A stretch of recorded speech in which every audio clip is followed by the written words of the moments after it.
자, 아시는 것처럼 배 씨는요, 김혜경 씨 지시를 받아서 음식을 경기도 법인카드로 결제한 뒤에 김혜경 씨 자택으로 배달한 혐의를 받고 있죠. 그 법인카드 유용 규모는 2천만 원 상당으로 지금 알려져 있는데 그동안 배 씨가 뭐라고 했냐면요. 공무 수행 중에 이재명 대표의 가족을 위한 사적 의무를 수행한 사실이 없다. 모두 내가 한 일이고 누구의 지시도 아니었다라고 선을 그었었는데요. 오늘 입장이 확 바뀌었습니다. 뭐라고 했냐면요. 법인카드로 음식을 결제한 뒤에 김혜경 씨한테 직접 현금을 받아서 챙겼다라고 진술을 바꾼 겁니다. 오늘 검찰이 김혜경 씨에게 음식 대금을 직접 받은 적이 있느냐라고 물었는데 배모 씨가 그동안 검찰 진술과 반대로 배달 음식을 내가 자의로 법인카드로 결제한 것이고 내가 김혜경 씨로부터 현금을 받아서 챙겼다라고 말을 바꿨습니다. 이현정 의원님. 네. 배 씨의 주장이 굉장히 달라졌습니다. 어떻게 보십니까? 자, 일단 총선이 끝난 다음에 배 씨의 진술이 바뀌었다는 게 아마 핵심일 것 같습니다. 즉 총선에서 민주당이 상당히 승리하고 이재명 대표가 어떤 확고한 당의 기반을 가진 다음에 이루어졌던 이 재판에서 이제 본인의 진술이 바뀌어지는 거거든요. 만약 이런 진술이 이제 어떤 사실이라고 그러면 모든 어떤 책임, 법적인 책임은 배 씨의 횡령으로 갈 겁니다. 네. 즉 뭐냐면 배 씨가 법인카드를 결제했고, 즉 김혜경 씨는 그 어떤 대가를 모르고 그 돈을 지불했다는 거 아니겠습니까? 그러면 김혜경 씨는 아무런 어떤 문제가 없는 거죠. 왜냐하면 본인이 뭐 소위 예를 들어서 시키긴 했겠지만, 그러나 그 돈을 갖다가 제대로 지불했다 그러면 본인의 책임을 면탈할 겁니다. 네. 근데 지금 문제는 바로 이제 이 배 씨가 그걸 내가 사적으로 다 본인은 한 2천만 원 정도 되는 돈을 다 받아서 내가 챙겨버렸다. 이렇게 이야기하면 본인에게는 상당히 불리한 진술이죠. 근데 불리한 진술을 지금 하는 이유는 뭘까요? 결국은 이 사건 자체를 이제 내가 짊어지고 가겠다는 그런 의도가 아닌가. 그리고 더군다나 이런 상황은 결국 이 총선 결과에 따라서 아마 진술이 바뀌어진 저는 그러한 현상으로 보여집니다. 예. 왜냐하면 이화영 경제부지사도 비슷한 이 눈들을 밟았거든요. 그렇군요. 정신 변호사님. 네네. 오늘 판사가 이렇게 얘기했습니다. 당신 배 씨, 지금 입장이 바뀌는 것 같은데 위증의 위험이 있습니다. 라고 경고를 했어요. 그런데도 이 배 씨는 내가 10년 동안 알고 지낸 김혜경 씨를 속이고 내가 사익을 취했다. 이렇게 진술 바꾼 셈이거든요. 네네. 왜 이렇다고 보십니까? 글쎄요, 일단은 이제 수사나 재판을 하다 보면은 진술이 바뀌는 경우가 있어요. 그런데 어떤 경우가 더 신빙성이 있는 것인가? 일반적으로는요, 처음에 했던 진술이 나중에 한 진술보다는 훨씬 더 신빙성이 높은 경우가 많죠. 왜냐하면 처음에 멋모르고 이야기했다가 생각해보니까 그게 나한테 불리한 거네. 그러면서 말을 바꾸는 경우 있지 않습니까?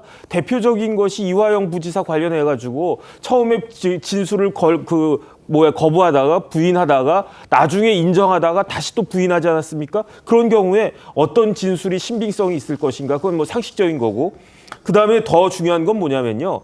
본인한테 유리한 진술이 신빙성이 있겠습니까? 본인한테 불리한 진술이 신빙성이 있겠습니까? 그건 당연히 본인한테 불리한 진술이 더 신빙성이 있을 것이다. 왜냐하면 본인한테 유리하게 이야기하는 건 아무리 범죄를 저지른 사람이라고 할지라도 본인한테 유리하게 이야기하는 것이 훨씬 더 자기한테 유리하니까. 그런데 지금 그 배모 씨의 진술은 이 두 가지가 짬뽕이 되어 있는 거예요. 섞여버린 거예요.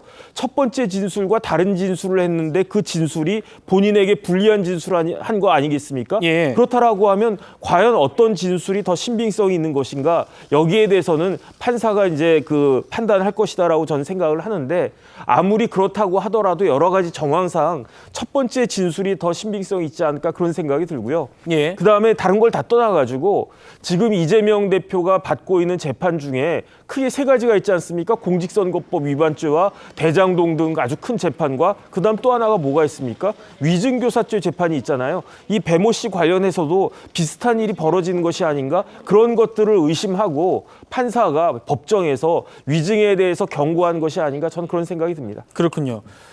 조기현 부위원장님, 재판부가 배모 씨한테 위증 위험이 있으니까 기억나는 대로 최대한 진술하세요라고 경고까지 했습니다. 그런데 지금 배모 씨의 입장이 바뀌었어요. 이게 오래된 사건도 아닙니다. 그리고 본인이 상고 포기해가지고 지금 관련 사건이 지금 실형이 확정된 것도 있어요. 그런데 입장이 이렇게 확 바뀌었단 말입니다. 어떻게 바라보고 계십니까? 그러니까 일단은 뭐 이례적이긴 합니다. 이제 본인 재판하고도 직접 관련이 있는 공직선거법 재판이긴 한데 기존의 진술을 변경한다고 할 때는 이 사건의 진술만으로 위증죄가 될 수 있어서 사실은 상당히 위험을 감수하고 한 반언일 텐데요. 근데 사실 이 사건은 이 공직선거법, 그러니까 선거를 앞두고 12만 원의 식사비를 결제했다는 것에 대한 국한된 재판입니다. 그런데 이제 재판 과정에서 일상적으로 법인카드를 이용한 이제 결제가 이루어졌다는 것을 김혜경 여사가 알았다고 한다면 공직선거법 기부의 금지 위반이 성립된다는 주장을 하기 위해서 검찰이 이제 관련된 법인카드 문제를 다 끌고 와서 얘기하는 과정에서 나왔던 것 같긴 한데요. 네. 모르겠습니다. 이제 사실 법인카드의 본류 수사, 그러니까 실제 그 자택으로 음식을 사나르고 거기에 법인카드를 썼다는 조명현 씨 진술이 관련된 수사는 현재 진행 중이기 때문에 예. 이 사건만으로 국한된 이 진술로 볼 때 이거를 위증까지 끌고 가서 검찰이 기소할 수 있을지는 모르겠습니다만 네. 적어도 이후 진술에서 김혜영 씨, 그 배모 씨가 김혜영 여사와 관련된 부분에 바뀐 진술의 일관성을 유지하면서 법인카드 의혹과 관련된 이 본 사건의 횡령, 배임 수사에서 그렇게 유지해 간다고 한다면 그 부분은 그 부분대로 판단받을 수밖에 없는 상황이긴 한데 네. 기존 지술은 번복했을 때는 단순하게 정치적 상황만을 고려해서 하기는 어렵다고 보고 네. 본인이 위증죄나 이런 불이익을 감수할 것까지를 고려한다는 측면에서 보면 단순하게 정치적 상황만을 가지고 지금 기존의 진술을 번복하고 위증죄의 리스크를 감수할까, 이 부분에 대한 의문은 있습니다. 정치적인 상황 때문에 진술 뒤집은 게 아니라면 지금 이 사건 같은 경우에는 지난 대선 때부터 이어온 사건 아닙니까? 그때에는 아무 말도 안 하고 본인이 이 관련 사건에서 지금 상고 포기하고 실형이 확정됐는데도 이후에 지금에 와서 이렇게 법카 결제면서 소위 카드 깡이며 이거 다 내가 했다면서 뒤집어 쓰고 있는 꼴이거든요. 그렇습니다. 그러니까 이제 이것도 재판부가 일종의 경고를 한 것처럼 네. 기존 진술이나 사실관계에 반한, 기억에 반한 진술이면 위증이 바로 성립될 수 있습니다. 네. 그러니까 이제 그런 면에서 지금까지 진술 중에 이와 유사하거나 본인이 기억 중에 이러한 사실관계가 여러 가지가 섞여 있으면 그 중에 일부는 사실일 수 있고 일부는 아닐 수도 있지만 전체를 이런 식으로 기존 진술과 다르게 부인한다고 하면 일단은 이 사건 같은 경우에는 12만 원에 해당되는 공직선거법 위반 사건이니까 이 사건에서는 이렇게 진술하는 것이 김혜경 여사 본인은 이미 확정됐기 때문에 의미는 없지만 김혜경 여사를 위해서 필요하다고 볼 수도 있는 거죠. 그런데 이제 향후 사건, 실제 법인카드에 대한 이 전체적인 수사, 횡령, 배임과 관련돼 진행되고 있는 이 수사에서도 과연 이 진술을 일관되게 유지하고 또 이제 그렇게 진술만으로는 안 될 것이고요. 아마 조사 과정에서 네. 그런 방식으로 현금화시킨 돈의 어떤 사용처라든가 그 방법에 대해서 본인이 추가적 진술을 통해서 이 사실을 확인해야 될 필요성이 있기 때문에 그런 부분까지 다 무시하고 단순하게 지금 김혜경 여사나 또 이재명 대표를 위해서 허위 사실로 진술을 일방적으로 다 바꾸고 앞으로 그런 입장을 가겠다. 이게 본인을 위해서나 이재명 대표를 위해서도 사실이 아니라면 이게 네. 문제가 되거든요. 네. 그래서 향후 과정을 좀 봐야 되겠습니다. 알겠습니다. 향후 과정을 봐야겠지요. 지금 상황만 보면, 오늘 상황만 보면 김혜경 씨는 아무것도 몰랐다. 내가 법카를 다 자체적으로 긁었고 김혜경 씨로부터 내가 현금을 다 받았는데 그거 내가 다 챙겼다. 라면서 지금 모든 혐의를 다 뒤집어 쓰겠다.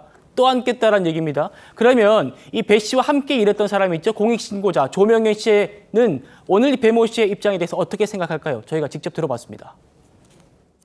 말도 안 되는 얘기고요. 그거 자체를 현금으로 했다고 하는 것도 저는 이해가 안 가고, 그러면 그 현금의 출처를 밝혀야죠. 김혜경 씨 통장이나 내역을 본인이 제출하면 될 내용이고요. 그리고 그렇게 해도 사적으로 공무원들을 그렇게 쓴 것 자체도 문제가 되는 거고요. 그게 사실이었으면 처음부터 그런 주장을 했어야 되는데 이제 와서 말이 바뀌는 거잖아요. 저는 처음부터 증거하고 명백한 사실을 갖고 말씀드리고 있는데 배 씨나 김혜경 씨 측에서는 지금 말이 계속 바뀐다고 저는 생각을 하고 있습니다. 그렇게 해야 될 만한 이유가 지금 생긴 거겠죠. 김영주 의원님. 네. 말이 바뀐다. 배 씨는 누구의 지시도 없이 식사 비용을 결제했다. 김혜경 씨 나한테 현금 다 줬다. 어떻게 바라보십니까? 우선 만약 우리가 이제 특히 이제 선거운동 과정에서 후보자나 후보자의 배우자의 경우에는 실제로 우리가 선거법을 다 알지 않습니까? 청탁금지법이라 그런 걸 알고 있는 상태에서 누가 되든지 간에 대선 경선 혹은 뭐 어떤 경선이 있든 간에 식사값은 누가 내느냐 또 어떻게 처리하기로 했냐가 말하자면 배우자가 뭐 공무원한테 혹은 자기 비서한테 물어볼 수밖에 없어요. 예. n분의 1로 하기로 했나? 내가 내야 되나? 네. 법적인 문제가 없나? 실제로 그게 기본적인 상식 아니겠습니까? 네. 물론 뭐 누가 내는지 모르고 했다. 그게 일반적 진술일 수 있고 또 그거는 개연성도 없지 않아 있습니다만 과거에 자기는 한 번도 그런 누가 내는지도 모르고 냈다. 또 어떤 경우에는 뭐 다른 사람의 경우이지만 뭐 음주운전했고 대리를 누가 불러서 어떻게 탔는지도 모르는 사람도 있었습니다만은 사실은 말이 안 되는 케이스거든요. 또 하나는 조명은 씨와 배 씨와의 관계에 있어도 마찬가지입니다. 이미 우리가 이 녹취를 통해서 뭘 사와라 어떻게 사와라고 얘기하는 수직적 관계를 굉장히 봐왔지 않습니까? 네. 이번에 진술에 의하면 그냥 물어보는 것에 답했던 조언을 했던 그런 관계에 불과하다라고 하는 것은 지금 조명현 씨 얘기처럼 실제적으로 사실관계와 동떨어져 있는 것 같고 어쨌든 정합성을 떠나서 무조건 내가 책임진다 이 문제는 이제 그런 판단에 의한 것이고 어쨌든 김혜경 씨는 무관하다는 것을 강조하기 위한 무리수다 그렇게 볼 수밖에 없을 것 같아요. 예.